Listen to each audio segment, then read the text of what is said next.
here we have the 2023 Dodge Challenger Scat Pack Widebody. This is a special edition, the Shakedown, of which there were 1,000 made, 500 in the narrow body Destroyer Gray, 500 in the pitch black widebody version. This comes with a manual 6-speed transmission, and it is just a fantastic looking car. Coming up to the front, you have the daytime running LEDs, that traditional halo style, which looks really good. This car comes equipped with the Mopar hood pins, which I think is a good touch. Have a nice classic Challenger badge, along with a satin black RT badge. This car also comes with a satin black vinyl stripe with a gloss black red stripe. The hood, the shaker hood, is also in a satin black color, which is a good contrast to the pitch black color. Coming around to the side, 305 wide tires in the front, which is just unbelievable. 6-piston Brembo red calipers, which looks really good in contrast to the color of the car. One thing that I would say would be nice different is they put the 392 badge on the side. It's just a vinyl sticker. It would have been nice if they actually put a badge.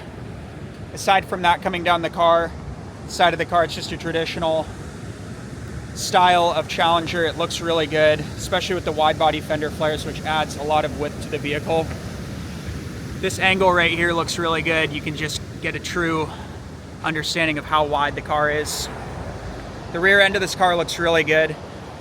I do personally like the way the Charger exhaust pipes are. This has the kind of rectangular exhaust pipe, which looks good on this car, but again, I am more of a round exhaust tip person. And coming to the back, you can see the Shakedown logo on the spoiler. It's just a sticker as well, which would have been nice if that was a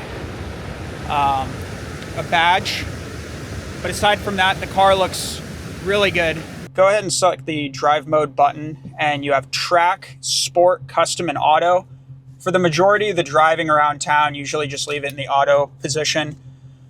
I find that it's comfortable, it's easy to use. When you hit sport, I find that if I do want faster shifting, I want the suspension and everything just kind of a little bit tighter, that's usually good for me. I don't find myself ever putting this vehicle in the track mode. We will leave it in the sport mode here, just for this drive. But coming here, we're in first gear, shifting into second. Again, the shifting is really fast and really smooth, very easy. It looks like there's a M8 competition behind me, which would definitely obliterate this vehicle. But yeah, one thing you do notice about this car, it's very large. There's a big presence to when you drive this vehicle on the road, especially in the wide body version. It's just, it is a true muscle car. You get that feeling, especially this Shakedown has the shaker hood. You get that hood bulge coming up. I mean, as we're speaking, literally can see 3 inches of the air intake sticking out of the hood, which honestly is pretty cool. But yeah, this is a very, very good looking car. Definitely makes me feel like I'm Dom Toretto when I'm driving it.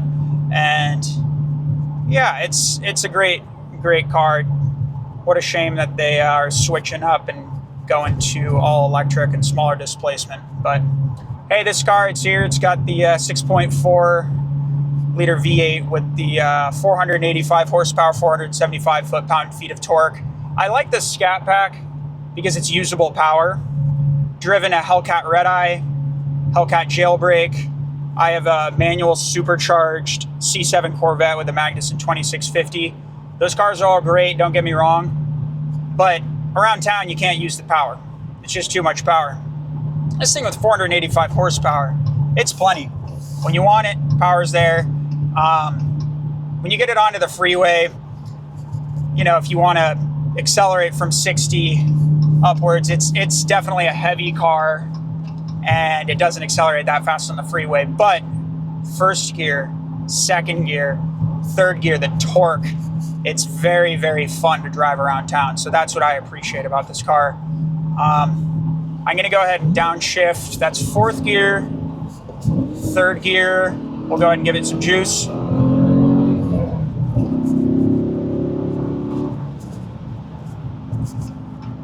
And she definitely gets up and goes.